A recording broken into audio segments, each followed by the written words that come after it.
after. All right, so welcome to our monthly coaches meeting. We're calling this a coaches meeting, but we are inviting coaches, administration, teachers. We really want to support you as much as we can throughout the entire year. So we'll be having these meetings monthly. However, always remember, in addition to these meetings, you are always welcome to call or email us, and we'll be happy to have a phone conversation, email you back, or even jump on Zoom with you. So we don't ever want you to feel like you just get the curriculum and you're done for the year. We're here to support you. So I'm going to share my screen. I want to go over a few things with you. We do want to keep these short and sweet. So I'm going to jump right into it, and then we will leave time at the end for questions and answers. All right, so this is our, like I said, monthly meeting. It's to support coaches and teachers to maximize student success. Now, today I want to quickly go over pacing, where you should be at for the year, how to plan out assessments throughout the year, supporting any students that you may have working from home. And then for coaches and admin, we've got a document called Look Fors that'll help you out in the classroom. And then we'll leave that time at the end for Q&A. All right, so let's talk about pacing real quick, and I'm specifically talking to my tested grades right now. I know many of you started in the beginning of the year, and some of you may have just started recently. Either way, it's fine. I do want to touch base on pacing though, because you may have teachers that are a little behind or a little ahead, or you may have just started and you're like, where should we be? What should we be doing? So let me kind of give you the framework of where you want to be throughout the year. And then I'll answer specific questions at the end if you're saying, you know, I have a teacher who's on this lesson, you know, how can we catch up, or anything specific like that. So basically our overall pacing is that sections 1 through 3, okay, which are your expository, informative, and opinion, you want those done by the end of February. The idea is to leave March completely open for that test prep, but more what I call that individualized instruction. If you're still teaching whole group in March, you'll never be able to figure out what each and every kid needs. March is for that one-on-one, that small group, that conferencing, that tracking. March has to be open. And remember, even though there's 4 weeks, one of them spring break. So you're really talking about 3 solid weeks in March. So with the goal being sections 1 through 3 by the end of February, this is kind of an idea of where you should be section by section throughout the year. Now, those of you that choose to do section 1, remember that section 1 is just the foundations, the basics of writing. If your kids or classes have already had it, they do not need it again. But either way, even if they haven't had it, if you just started, it's too late anyway, because we've got to be into section 2 or 3 by now. Section 1 is designed to teach students the basic structure of each paragraph. And we always say that's your August and September. But if you're like, Lisa, we just got the curriculum, what should we do? It's fine, they can still get it. It's better if they have the foundations, but there's just not enough time for section 1. So we're gonna put that aside for now. So October, November, and December. Okay, you're talking probably a good 8 to 10 weeks with Thanksgiving and Christmas in there. You want them to be working on section 2, which is informative. And then when they go to January, February, they'll be working on section 3, which is an opinion. Now remember that you can do section 3 first if you need to. Some districts start with opinion first. So many of you are in the middle of opinion, which is section 3. It doesn't matter which one you do first. Okay, just either section 2 or 3. And you want to wrap that all up by January, February. Now, the reason that you need, you know, a solid 3 months for the first section is because, remember, informative and opinion is very similar. The only difference is with opinion, you have to clearly state and strongly maintain your opinion. That's it. Other than that, every lesson's the same. So really, when you go to that next section in January and February, it's just a double dose or a review of what you just got done doing. There may be that small difference of opinion, but that's it. So you're fine with those solid 7 to 8 weeks in January and February. All right, so sections 2 and 3 by February, and then we're gonna leave that March for test prep, and then section 4, which is narrative, we always leave for after testing and that May springtime. All right, so keep that in mind. Now, if your school just got it, you obviously want to jump into section 2. If you're struggling with anything specific, we're still in a good place if you're a little behind to get caught up. I can help you with that as well with pacing. What I like to do is pace out things maybe a month or two, and then we meet again and set the pacing for the next couple of months. I have a general pacing guide I put out in the beginning of the year, but I always tell teachers, you got to be meeting frequently because so many things change. You have field trips and COVID and class changes and lots happen. So it's hard to keep up with pacing guides. So it's better just to keep kind of resetting the pacing guides as you meet.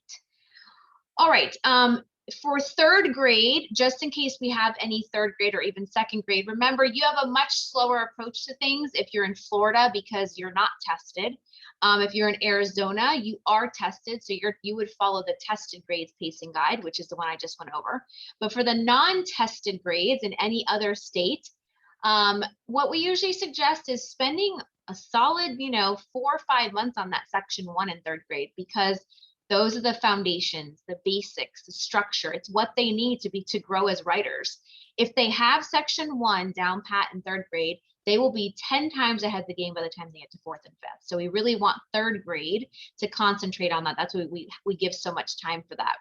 And then if you look on the screen, you'll see about a few months for section 2, a few months for section 3, and then we always leave May for our narrative writing. And then remember, third grade has those advanced lessons. Those are your 4th grade prep lessons. So those are just as needed. I always remind teachers that the curriculum was never intended for you to complete every single lesson. I tried to give you everything and more than you'll need for the entire school year. That way, if your students are low, you have resources. If your students are high, you have resources, and you can kind of pick and choose, especially out of section 5. All right, so that's pretty much it for my tested and non-tested grades. The next thing, I'm going to hand it over for Jen for this part of it, but we really wanted to talk about building in those assessments throughout the year, because sometimes your county test, if you have one, doesn't align with where you're at. For example, many counties had an informative assessment in the middle of September, and you're not even done teaching informative till the very end of September. So you will want to give your own assessments throughout. We already have those built into the curriculum. So I'm going to hand it over to Jen, who is my Director of Curriculum and Training, and let her take over this part. Hi, everybody. Thank you for being with us this afternoon. So as Lisa mentioned, we do want to talk about how to build in assessments for our purposes as teachers, right? So we know our districts give us assessments all the time. Of course, our states give us assessments, but as teachers, we need to assess our students throughout the year to see how they're doing, what skills they've mastered, where they're struggling, and to provide remediation as necessary. So at the end of each one of our sections, you will find there are multiple assessments that you can pull from. So what we recommend is after you've taught all of the lessons in a particular genre, a particular section of the curriculum, that you choose an assessment to give to your students. And you want to format this assessment in the same way the state assessment's going to be. So you want there to be a time requirement. You want the testing situation to be similar. We really want to prepare them for what they're going to have to do at the end of the year. Now, based upon what you see your students do on that assessment, then you want to build some time into your curriculum map to review and revise. So we like to call this time filling the gaps, because at this point in your instruction, you've taught everything to everyone about a particular genre of writing. Like, let's say informative. You just finished the informative genre unit. You taught everybody all the informative skills. Does that mean that everybody mastered everything? Of course not, right? There's lots of gaps. So what we want to do is give them an assessment, and then we want to analyze their scores to be able to see exactly where the gaps are for each individual student. And then we want to spend some time giving each kid some extra instruction, extra practice in the area in which they need it. So what this would look like is for a week or 2 weeks, you're going to be doing lots of reteaching, lots of skill groups, lots of conferencing. This is a great time, if you have our digital curriculum, to use those teacher-led videos or those animated lessons to do some differentiating in your classroom. But you want every student to get some extra instruction and practice in the particular areas in which they were struggling. And then at the end of that review and revise time, you want to give another assessment. And this will allow you to see where your students have grown. And if there are any areas in which they still have some need, then you can build that into your curriculum planning for the next unit.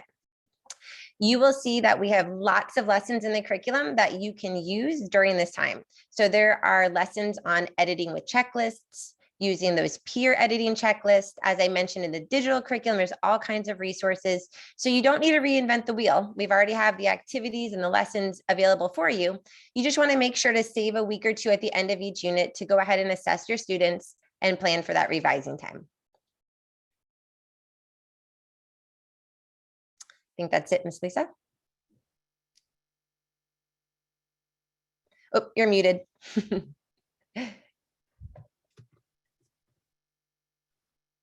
Okay, sorry, we had a few more people joining. I just wanted to let them in. Okay, all right, perfect. So the two big things at this point in the year is just to, I know it's still in the beginning of the year, so a lot of people will say, we're fine with pacing, but really check on the teachers. I always like to bring the grade level in and say, you know, where are you at? Because if you have a teacher who's like, oh, I'm on lesson 15, and then their teacher's like, oh, I'm on 21, 22, 21, 23, then we need to find out why that teacher's on 15 and help him or her, you know, catch up or find out what the issue is to help them get through the lesson. So it's always good, even if it's a weekly quick 5-second part of your grade level meeting, hey, where are you at with your writing lessons? And making sure that they're getting them. Also remember, I'm going to show you on the next slide, we do have a video for every single lesson in elementary. And I always tell coaches and administration that allow your teachers to play those lessons. Now, I know this slide says working at home, which I'm going to get to in a second, but I just want to remind everyone how you can use those lessons that are already pre-recorded. Even my top teachers that have been teaching top writing for 10 years play those lessons in their classroom many days out of the week, because it allows them to finally go out into the classroom and work with the students. So it's almost like having a team teacher situation. You now have quality instruction, you can push play, and you can be out there with every kid going, are you getting that? You see how she's saying do a hook, make sure you have your hook. You're actually able to work with every single kid. So it's not like you're saying, you know, oh, you can't teach, play the lesson. It's not that. It's that you can play the lesson, allow it to teach, and you can be out there working with the kids. That's one way. You can also use it as small group. While you're working with a small group, you can play a lesson and have that be the teacher for a small group. So we really, this has been one of our goals for the past probably 2 or 3 years, to make a video for every lesson. So now that it's done, I want to remind everyone, use them as much as you can to help differentiate in the classroom. But for those of you, you know, I know Florida's a little more relaxed. If you're in a different state, if you have any students working from home, remember that we have many options where they don't have to miss a day of writing instruction. So we do have where you can download our packets into Google Classroom, any of our passages, activities, and we also have our rotating student licenses that you can add to your digital license. And what that does is it just gives you 10 student licenses. You can come up with like a general email and password. You know, if it was me, it'd be Lisa at Top Score Writing, and my password might be Lisa123 or something. And then any kid that's at home, I would give them the login and tell them what lesson to watch and to complete the activity. And if they're home for 10 days because of quarantine, they can watch a lesson every day and complete the activity. And when they come back in, they can have that done. So remember that we do have those options. So you can reach out anytime with questions about that as well. Now, for anyone on the coaching or administration level, I have this packet I'm going to send out with the recording of this email to everyone. It's called our leadership look-fors. I know it's hard when you're a coach or an AP to memorize every single curriculum and exactly what every lesson should look like. So we developed this look-for sheet, and it just basically tells you what you should be seeing in the classroom when you go in. Simple things like the planning outline when they're doing planning, color coding when they're teaching elaborative techniques, organization, indenting, transition words. So it goes through all the little look-fors for top score writing that you can easily bring the sheet into the room when you're going around to the classrooms. So we will send those out to you as well. And that's pretty much it. So what I'm going to do for each of these meetings is allow you all to submit any questions before, starting with the next meeting. But also, if there's anything you want me to focus on, I will make sure that we cover that. And as we get throughout the year, I know I'm going to have to talk about middle paragraphs. I know I'm going to have to talk about planning, because we always go back to these things in December and January. But I really just wanted to talk about the two most important things right now, the pacing and those building and the assessments. Now, I'm going to leave it open. I'm going to open up the chat pod real quick so I can see it. You can type in the chat pod, or you are welcome to use the mic. We will answer any questions you have. Let's see, stop share. Let's go. Okay, there we go. All right. You know what, real quick, before I stop share, let me go back real quick. I forgot. I want to make sure you guys have all our emails, because if you have any questions about anything specific, you've got me. You can email me for all of it. But if you ask me a digital question, I'm going to forward you to Ryan, because digital is not kidding. I will make sure you get the answer, but Ryan does all of our digital and digital licenses. Jen does everything curriculum and training, and then Katie scoring. So feel free to email any of us. However, if you happen to lose these, remember, you can always go to our website and email our general email, and I will make sure that it gets answered. Okay, so let's see. All right, so Jen gave the link for the leadership look for, so you have that document. If you want to download that now, that might be easier.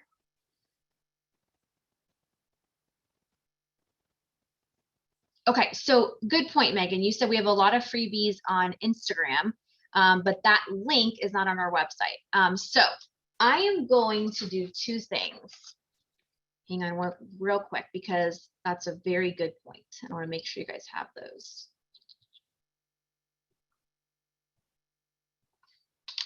So what we have, and I'm going to put it in the chat pod, and then I'm going to have, because it may take some time to get onto the website.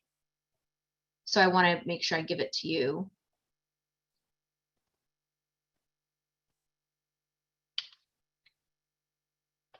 Okay, it's not allowing me to pull it, but I will. Okay, this is what I'll do. I'll send out an email with, it's just a link tree link. Jen, do you happen to have that? I can't pull it up. If you do, if you can put it in the chat pod, I can't. Just posted it in the chat box. Yep. See, she's faster than me. I'm trying to log into Instagram. Okay, that's our link tree, and that has all the freebies. Also, too, if you're part of our VIP on Facebook, if you're not, make sure you join. But we do put lots of freebies on there as well. Lots of extra color-coded example essays, lots of little fun resources, things like that. Okay, let's see. How can I assign lesson students? I was saying the teacher packet to them. So there's two things you can do with assigning lessons to students that are working online. If you have the digital, you can download the Google packet.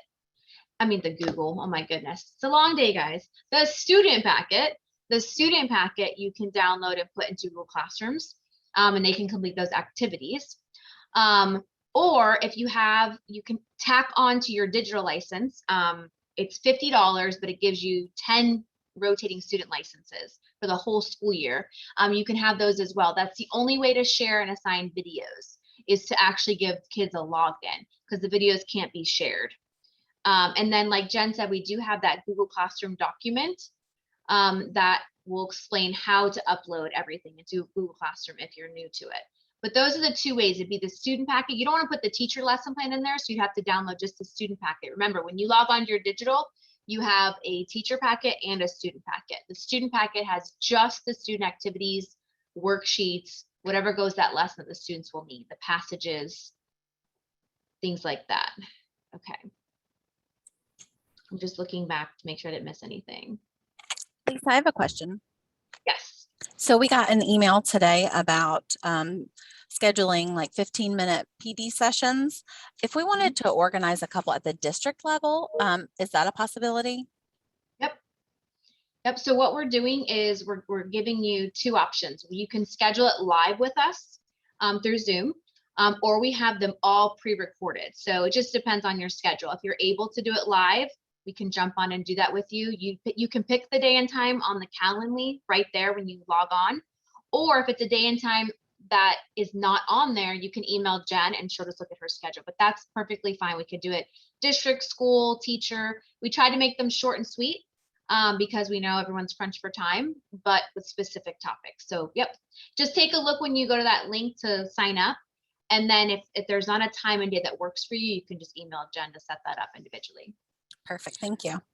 You're welcome. And for all of you, you can do that live. And always remember too that all 5 are pre-recorded. So if it's something that you say, you know what, let's just get the pre-recorded link and we're going to watch it in our own time at a PLC one day when we have time or something, we can send you those links as well for any of them.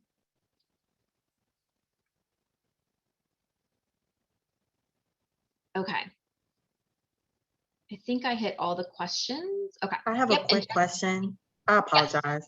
So if for those links, we can just email you, or I didn't hear who to email. It's dismissal, so part of what you were saying was going in and out for me. It's okay. So the last link that Jen just put in the chat pod, it says to book a mini PD. Yes. That's the Calendly link. You can click there and that'll bring you to the page where you can sign up for a day and time. Okay, perfect. Thank you. You're welcome. And just, too, if you have any additional questions after that, like if you want something more specific or have a question about the mini PDs, you can always email Jen. It's just jen@topscorewriting.com. Okay, so someone asked, since we're starting late in the year, should we still begin with the first lesson? No, just jump into section 2, which is lesson 23. I always say section 1 is, makes their life easier. It teaches the foundations, it's those basics. But at this time in the year, I want to make sure the kids are exposed to what they need for test day. So I'm going to say for my tested grades, just go right into informative writing. They'll be fine. They'll still get it. It's just so, they're learning the structure while they're learning text-based writing. So it may take, a couple additional days for some lessons, but they'll be fine.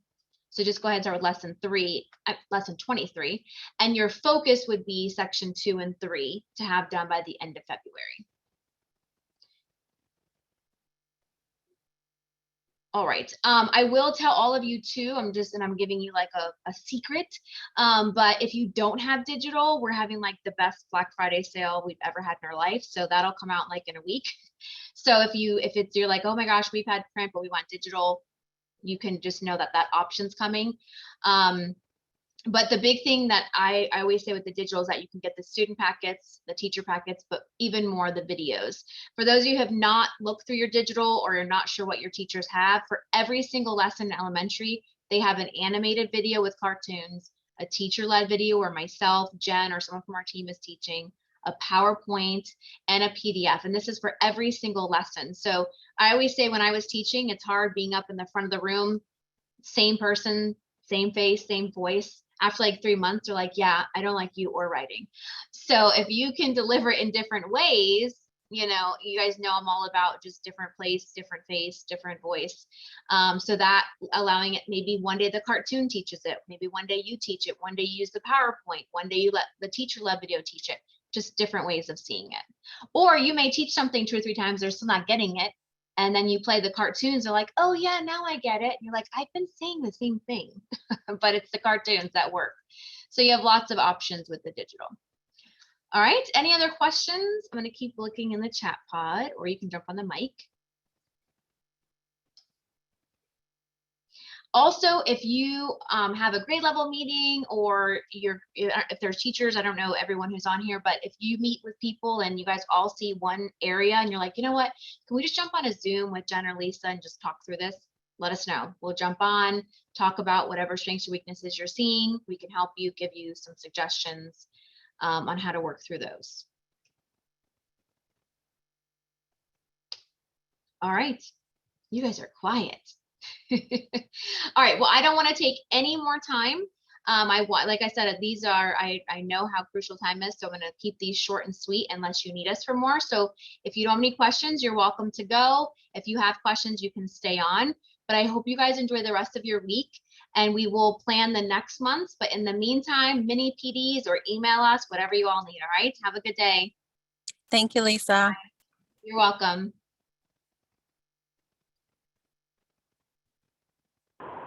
Hi, Lisa. Hi there. Hi, this is Karen. I'm calling from Oak Elementary School. When you get a break, could you give me a call? I think I left a message. I got something I want to run by you. Okay, perfect. Thank you. You're welcome. Okay, Julie, the animated lessons and cartoons are part of the digital. Do you have the digital?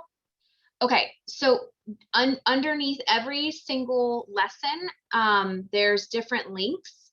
And the one that says like load lesson, I believe it says. Are you on your digital now? Do you see the load lesson?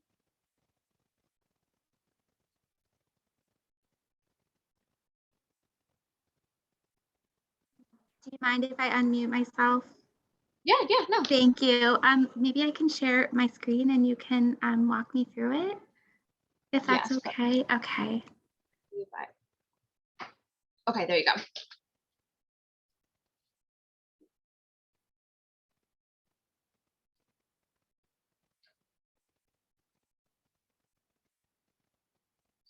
Okay, see the load lesson? Sorry. Nope, you're good. Let me go to back where I was. I was here. Okay, so the teacher led is with me or Jen or someone teaching. The lesson 23 is the lesson plan student packet PDF, and then the load lesson box down Oh, here. right there. It's right in my face. Yeah. Okay. Oh, thank And you we so should probably, much. yeah, no, you're Okay. welcome. I need to make a note about that. I thought that got changed to a different Thank table, you. but- I appreciate that. See, I didn't even see, you were pointing right where it needed to be. Thank you. Yeah. Thank you so You're much. welcome. You're welcome.